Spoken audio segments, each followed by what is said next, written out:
instructor, Mr. Rolando Laurenti Jr. Good day, sir.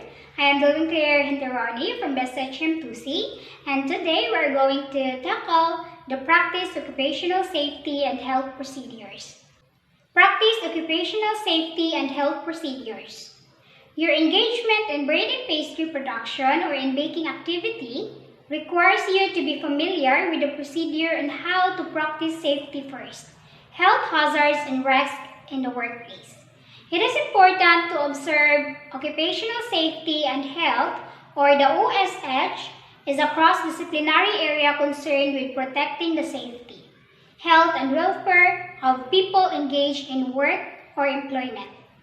The goal of all occupational safety and health programs is to foster a safe work environment. As a secondary effect, it may also protect co-workers, family members, employers, customers, suppliers, nearby communities, and other members of the public who are impacted by the workplace environment. What is occupational safety and health, or OSH? So, based on what I said earlier, occupational safety and health is a cross-disciplinary area concerned with protecting the safety, health, and welfare of people engaged in work or employment. And it may also protect co-workers, family members, employers, customers, suppliers, and nearby communities, and other members of the public who are impacted by the workplace environment. So, OSH standards are mandatory rules and standards set and enforced to eliminate or reduce occupational safety and health hazards in the workplace. It aims to provide at least the minimum acceptable degree of protection that must be afforded to every worker in relation to the working condition and danger that may arise by reason of his occupation. What is a hazard? Hazard is any source of potential damage, harm, or adverse health effects on something or someone under certain conditions at work. Hazard is a term used to describe something that has the potential that can cause harm or adverse effects to individuals as health effects, to organizations as property or equipment losses. Sometimes, a hazard is referred to as being the actual harm or the health effect it caused rather than the hazard. For example, tuberculosis or TB disease might be called a hazard by some, but in general, the TB-causing bacteria would be considered a hazard or hazardous biological agent. So we have 7 different types of hazard. First, chemical. A chemical hazard is any substance that can cause harm, primarily to people. Chemicals of all kinds are stored in our homes and can result in serious injuries if not properly handled. Household items such as bleach can result in harmful chlorine gas or hydrochloric acid if carelessly used. Gasoline fumes from containers for lawnmowers of boats can result in major health hazards if inhaled. So, ang mga kinds of chemical kanang nasa itong balay, kanang makita na to, kanang chlorine, tough, kanang sa CR, kanang Zonrox, kanang sila, mga chemical na sila. And next, electrical. An electrical hazard can be defined as dangerous condition where a worker could make electrical contact with energized equipment or a conductor, and from which the person may sustain an injury from shock, and or there is potential for the worker to receive an arc flash burn, thermal burn, or blast injury. So, chemical, electrical, for example, sa oven, kanang wire niya imong i-suksok sa outlet. So, para makaiwas ka ng electrical hazard is imo dyan na siya i-check first if dili babasa ang kanang wire sa oven, Anana. Or di ba, guba. Next is ergonomic. Ergonomic practices address the intersection between people and the made environment. Inner ergonomic hazard is any interaction with the made world that causes the user discomfort or strain. Next, number 4, psychological. The psychological hazard has recently been acknowledged in legislation as a workplace hazard. This type of hazard relates to mental health and behavioral disorder. Kanang sobraan na kay stress or kanang ma-depress na, muna sila mga psychological hazard. Next, radiation. Radiation hazard or RADHAZ describe the hazards of electromagnetic radiation to forels, electronic hardware, ordnance, and personnel. O kanang sige tutok og computer, kanang sila magkuha na siya radiation. Whole day lang jud ka nara ka sa computer perminti magtutok. Biological. A biological hazard or biohazard is anything coming from living organisms. Example, pollen, fungi, animals, insects, bacteria, and viruses that could be a threat to someone's health. It is represented by the biohazard symbol, which is used everywhere in the world. 7. Physical. Physical hazards are those substances which threaten your physical safety. The most common type of physical hazard are fire, explosion, or chemical reactivity. Types of workplace hazard. First, safety hazards. Inadequate and insufficient machine guards, unsafe workplace condition, unsafe work practices. Biological hazards. These hazards caused by organisms such as viruses, bacteria, fungi, and parasites. Number 3, chemical hazard. Solid, liquid, vapor, or gaseous substances, dust, foam, I don't know how to read that one, foam, or mist. Number 4, ergonomic hazard. Ergonomic hazards, anatomical, sociological, and psychological demands on the work reactivity. Types of workplace hazard. First, safety hazards. Inadequate and insufficient machine guards, unsafe workplace condition, unsafe work practices. Biological hazards. These hazards caused by organisms such as viruses, bacteria, fungi, and parasites. Number 3, chemical hazard.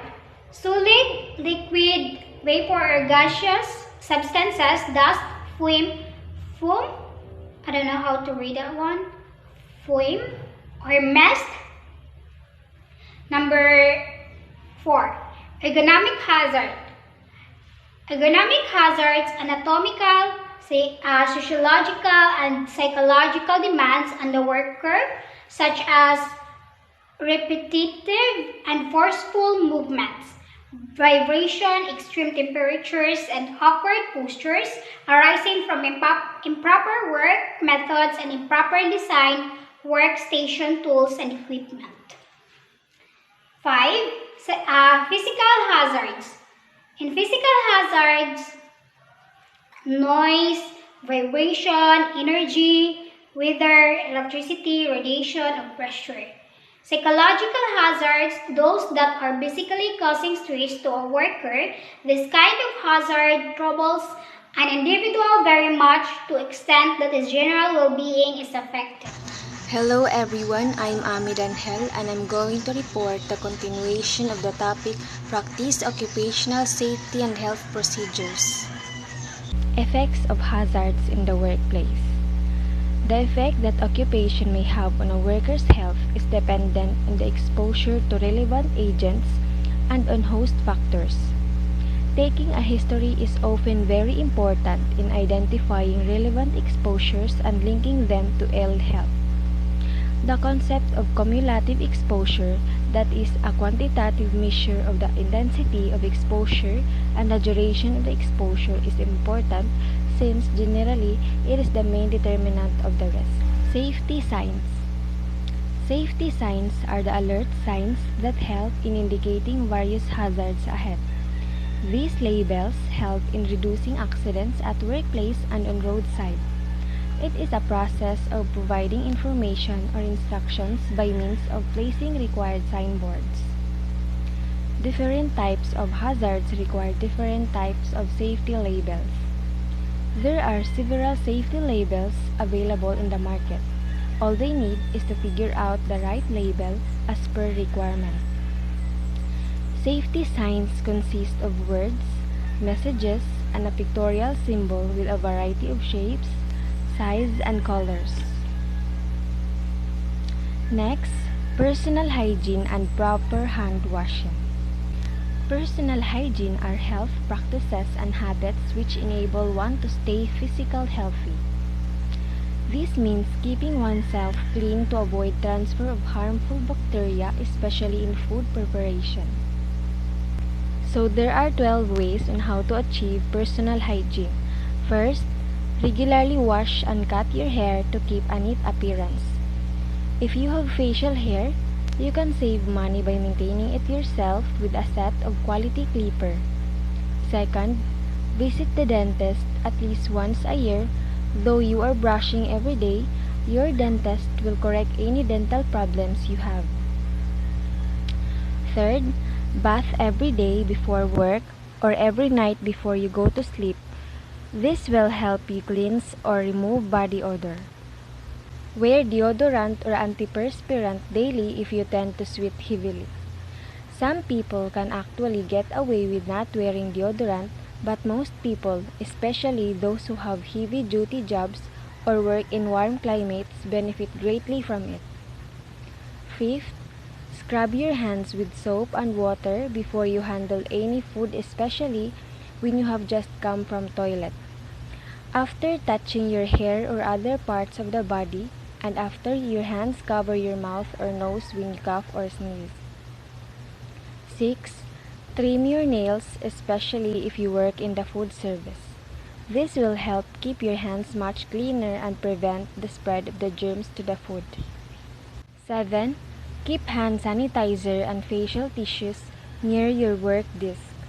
Sanitizer and tissues will come in handy when you're ill and can also prevent the spread of germs resulting from touching items such as money and computer keyboards. 8. Use a separate towel or cloth for drying dishes, wiping countertops, and wiping hands. 9. Avoid working with food when you have an open cut, sore, boil, or infected wound in your hands.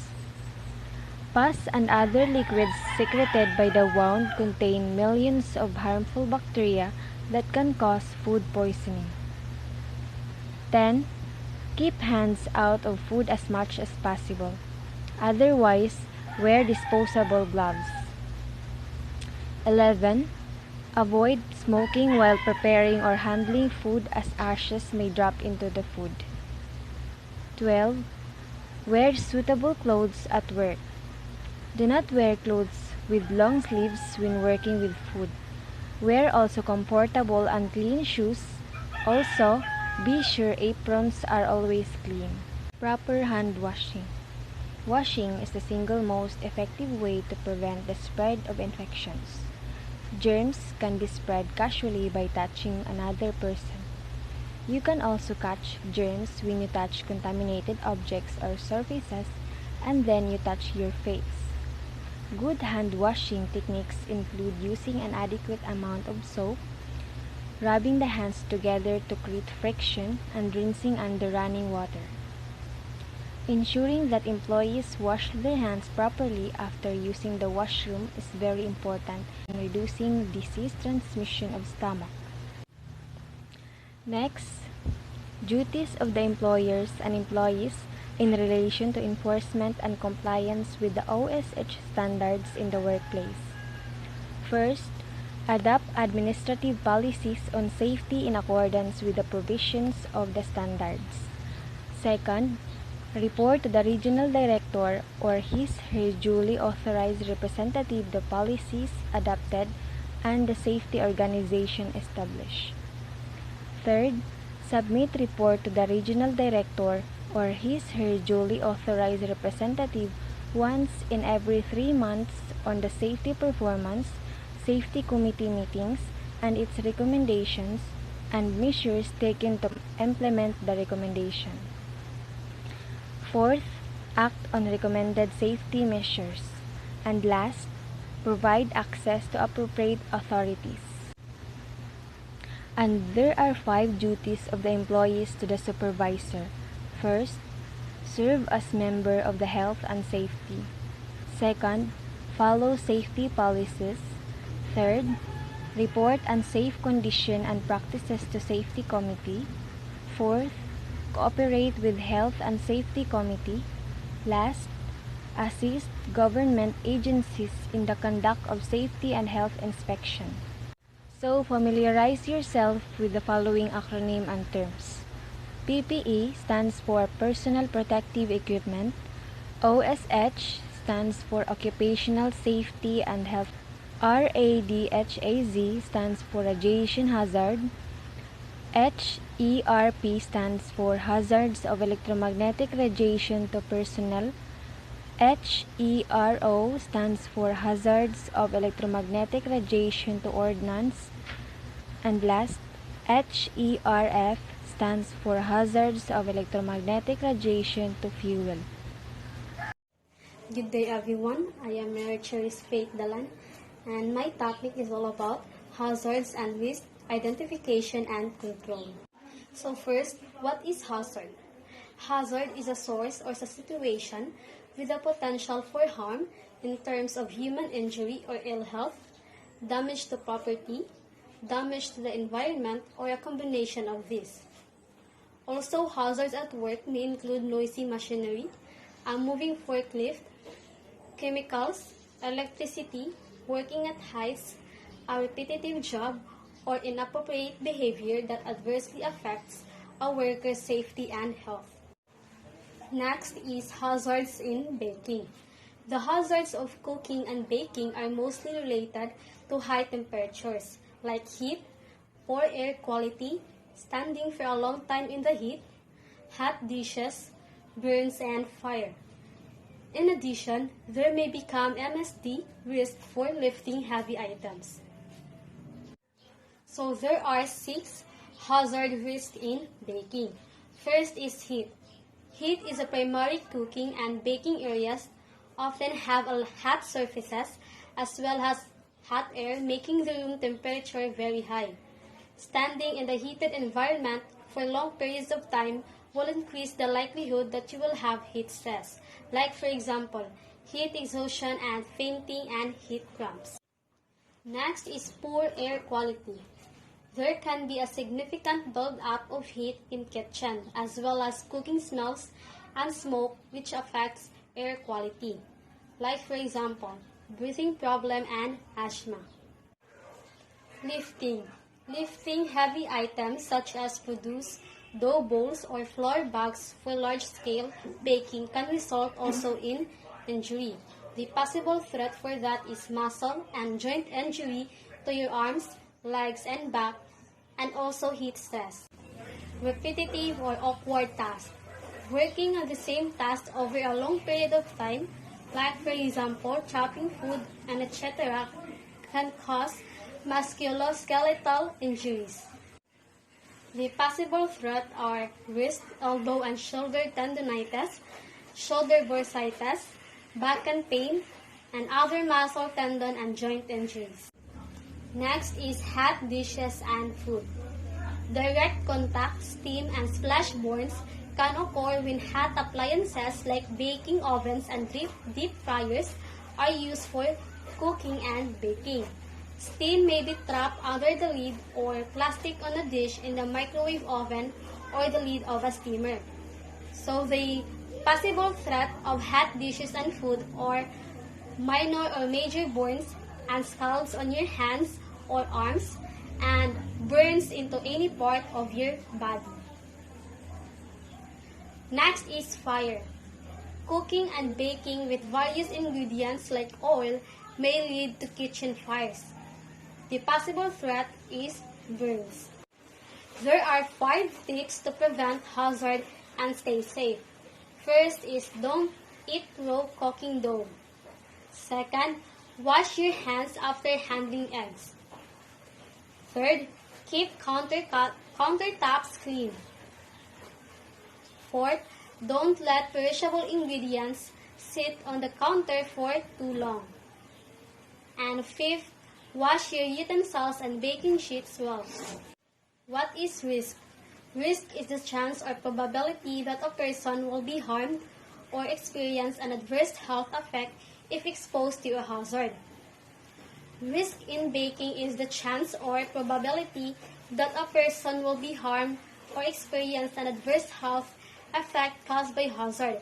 It may also apply to situations with property or equipment loss, adverse health effect, or any changes in body function or the structures of cells that can lead to disease or health problems. Risk assessment is the process where you identify hazards, analyze or evaluate the risk associated with the hazards, and determine the appropriate ways to eliminate or control the hazard. So there are 3 factors that influence the degree of risk. First is how much a person is exposed to a hazardous thing or condition. How the person is exposed, like for example, breathing in vapor or skin contact. And lastly, how severe are the effects under the conditions of exposure. What is control? Control is a function of management which helps to check errors in order to take corrective actions.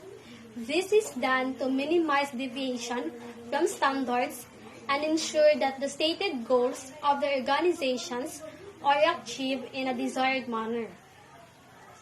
Control in baking is a quality control approach that focuses on the process, whereas the problems that customers may face can also occur elsewhere in the production and distribution chain. Controlling quality may be achieved by first inspection of raw materials to ensure that no poor quality ingredients are used. Carrying out checks on the process to ensure that the weights of the ingredients and temperature and time of baking are correct. Inspecting the final product to ensure that no poor quality loaves are sent to the consumer. Hello everyone, good day, especially to our instructor, Mr. Rolando Laurente, and this is ISFAS HICA, and I am going to report the safety regulations. So as an introduction, first is we have to be good, safe work practices, clear definition and allocation of responsibilities, orderly, tidy work premises, safe products, and consumer services making for a high quality work and improved performance. Second, this is what systematic health, environmental and safety activities, or should we call internal control, are all about. Lastly, having someone to keep a watchful eye and take action if something goes wrong is a precondition for maintaining a high standard of work and products. So when attaining the safety regulations, we must always think the quote, safety first. It is because we will never know what will happen next or what accident or incident that might come our way. We should be more responsible in dealing things just for our safety. So then again, safer work, better lives. Because if magdinaghag ta, there are possibilities na it could lead to an accident. Just like in the picture I have shown, mga kanang improper way of kanang dealing things in work, kay it may cause to kanang kuan, like in the first picture, ang imong buko mabend og maayo, dili na siya good. And another example sa pictures, makita man na nato, di ba, na improper jud kaayo siya. So we must be responsible in our work para di ta makudlead sa accident. So let us proceed with the 10 rules for workplace safety. So first is you are responsible for your own safety and for the safety of others. So dili raman jud atong kaugalingon jud ang atong kuanan sa basihan, di ba? Pag una na pud ta nga if di na siya good for me, and also it's not good for everyone, kay we are talking about the safety man here. So second, all accidents are preventable. Yes, kanang all accidents are preventable because dili man na nato siya matawag nga kanang dili siya ma-fix. Like for example, human error na siya, we can fix that. Third is do not take shortcuts, always follow the rules. So guys, ang kanisang shortcuts mapadali lagi siya, but it's not safe for us to use, kay somehow it could lead to disadvantages also. Fourth is if you are not trained, don't do it. Let's say for example sa Mitsumi, naa sila policy dito nga kanang if wala ka take atong exam or wala ka training, dili ka maka-operate, kay pwede ka na nila ma-report since kana siya if wala kay experience anong butang nga makalid ka na og accident. Fifth, use the right tools and equipment and use them in a right way. Wadya na siya dapat na to butang sa itong mind. 6 is assess the risk before you approach your work. Same. 7, never wear loose clothes or slippery footwear para maka-avoid po siya og accident. 8, do not indulge or horseplay while at work. 9, practice good housekeeping. Sakto, we should always keep the workplace clean para po dili po siya ma-polluted, like for example sa mga dust or something. And lastly, always wear PPEs or personal protective equipment because what kay ba there are kanang instances ba yan na yung mga objects na ma-fall, especially sa atong head nga need siya dapat og protection. So the following are the safety warning signs or what we call the do's and don'ts.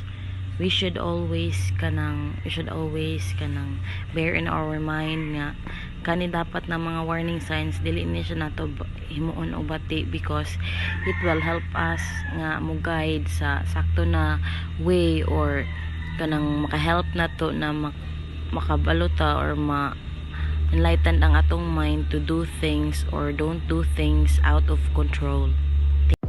Good day everyone, I am Joan Apas and now I'm going to report about the electrical and fire management in bakery industry. The bakery business can be an enjoyable and rewarding profession, but some bakery processes can also be hazardous. Persons who work in bakery operation should be instructed in how to avoid or prevent potential hazards and be properly trained to follow recommended safe work practices. Bakery industry has many inflammable materials which can cause fire hazards. Packaging material, wrapper, cardboard boxes or CBBS, and laminates. Storages and waste are main factor of any fire. Every bakery plant needs to put fire hydrant system in the factory premises to handle fire emergency. Safety standards have to be maintained as per Petroleum Act. For the hazard, battery and fire. Details cooking and baking with various ingredients may lead to kitchen fires. For the safe work guidelines, at all the times, first is know the location of the fire extinguisher. Second, pay attention to everything that is cooking. Third, keep the stove top free and clear, and use the stove top for cooking only, not for storage. Do not leave food or grease build up, and do not more combustibles like wooden utensils on the stove top. And for the use caution with electrical appliances, do not plug too many devices into one outlet. Do not overload extension cords and unplug those not in use. Have appliances with frayed or cracked cords repaired, and be sure that you know what to do if you have a grease fire, and check the fire suppression systems and hoods.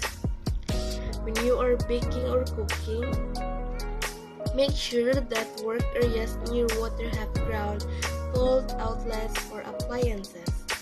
Second, do not stand in or near water when you are using electrical appliances. Third, do not use an outdoor type grill or barbecue indoors. Fourth, keep all appliances clean, especially to spilled food could cause a fire. Heat oil slowly and monitor hot oil carefully. Lastly, guard against splattering grease. If a fire starts on the stovetop, carefully slide a lid or a larger pan over the fire. Second, turn off the burner. Third, do not pour water in a grease fire. If the fire starts inside the oven, turn off the heat. Keep the door closed to smother the flames. If the fire does not go out right away, activate the fire alarm. If the fire starts inside the microwave, do not open the door. Push the stop button. Keep the door closed until the fire goes out. If the fire does not go out quickly, activate the fire alarm. If your clothing catches fire, do not run. Stop, drop, and roll over and over to smother the flames. If you can, cover your face with your hands and as you drop to the floor and roll. Fire control program. Make sure that your workplace has a fire plan, including a workplace evacuation map, designated fire wardens to coordinate evacuations and inspections and drills. Make sure that professional contractors or members of your joint health and safety committee check the sprinklers and extinguishers once a month. Check the regular service of the fire suppression system and hoods. Electrical safety. Faulty electrical wiring can lead to fire as well as cause electrical shock to workers. To ensure electrical safety in the bakeries, transformers, cable trays, and panels should be properly installed. Cables should be insulated with no loose. Fire and electrical hazards. You regularly use electrical equipment and naked flames in a kitchen. Fire and electrical are serious dangers. They can cause burns and shocks or even ignite a fire. To minimize fire and electrical hazard, you should keep an eye out for sources of ignition and fuel. Remove cardboard boxes, packaging, and flour with wet cleaning to prevent creating a combustible cloud. Second, take extreme care when working around naked flames or electric stove. Keep flammable materials away from sources of heat and remember to wear a suitable chef jacket. Check appliances and equipment's cables and plugs for signs of damage, such as frying, dents, cracks, exposed wires, or burn marks. Also listen out for any unusual sounds. Clean up spilled chemicals immediately. Use non-flammable material to do so. Use electrical equipment and appliances only for their intended purpose. Follow all training provided to you. Keep electrical appliances away from water and do not overload socket outlets. Never attempt to repair electrical equipment yourself.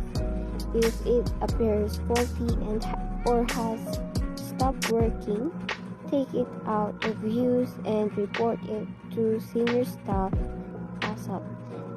Turn off all electrical equipment, stoves, and ovens at the end of the workday and when cleaning.